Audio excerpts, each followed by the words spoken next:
لوگوں نے مغرب کا سفر کیا ہے، وہاں جہاز میں 12 کے بعد 14 نمبر سیٹ آ جاتی ہے، 13 نمبر سیٹ ہی نہیں ہوتی. یہ منحوس عدد ہے. یعنی آج وہ کہیں اڑانے بھر رہے ہیں اور کہاں سے کہاں پہنچ گئے ہیں، لیکن یہ ذوف الاعتقادیہ پوری دنیا کے اوپر موجود ہے. تاریخیں مخصوص ہیں کہ ان تاریخوں کو شادی کرو گے تو برکت ہوگی، اگر ان کے علاوہ کسی اور تاریخ میں شادی کرو گے تو ٹوٹ جائے گی. ہمارے ہاں بھی کچھ لوگ کہتے ہیں کہ سفر کے مہینے میں شادی ہو تو شادی کامیاب نہیں ہوتی، اور اگر کامیاب ہو بھی جائے تو اولاد نہیں ہوتی، اولاد ہو بھی جائے تو نیک نہیں ہوتی. عجیب فلسفہ ہے. سیدہ فاطمہ تو زہرا رضی اللہ تعالی عنہا کی شادی حضرت سیدنا علی المرتضیٰ رضی اللہ تعالی عنہ سے سفر کے مہینے میں ہوئی. مجھے بتاؤ ایسی کامیاب شادی بھی کوئی ہو سکتی ہے، اور ایسا اچھا جوڑا بھی کوئی ہو سکتا ہے؟ اور پھر کہتے ہیں اولاد نہیں ہوتی، حسن حسین اور زینب پیدا ہوئے.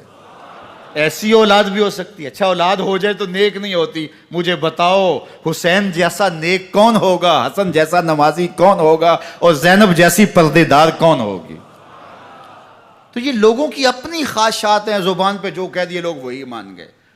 میں نے دیکھا ہے کہ بعض اوقات لوگ 1 گھنٹے کی تقریر سننے کے بعد بھی پھر بھی کہتے ہیں نہیں اصل ہمارے خاندان میں وہ واقعی منحوس ہے، فرق تو پڑتا ہے. جب اللہ کے محبوب نے کہہ دیا لا تیارہ، کوئی منحوس نہیں ہے، نہ دنوں میں منحوس، نہ ساعتوں میں منحوس، نہ افراد میں منحوس، ہمارے الو بھی منحوس نہیں ہے.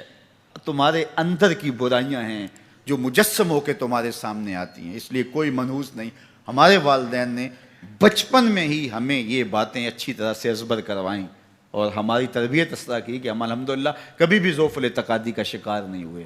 تو آپ بھی اپنی اولادوں کی ابھی سے ایسی تربیت کریں کہ ان کا توکل اللہ پر ہو، ان کا توکل اللہ کی بابرکت ذات پہ ہو، اور وہ اسی پہ بھروسہ کرنے والے ہوں. جب اس پہ بھروسہ کرنے والے ہوں گے تو زندگی سوکھی گزرے گی.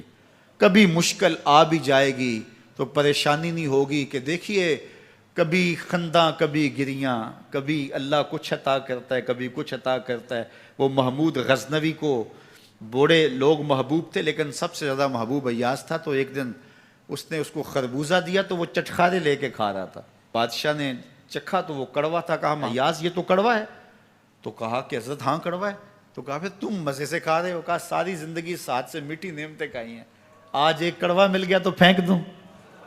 جب اس پہ توکل ہوگا تو کبھی تکلیف آئے گی تو بندہ کہے گا کوئی بات نہیں، جے سونا میرے دکھ وچ راضی تے میں سکھ نو چلے ڈاواں.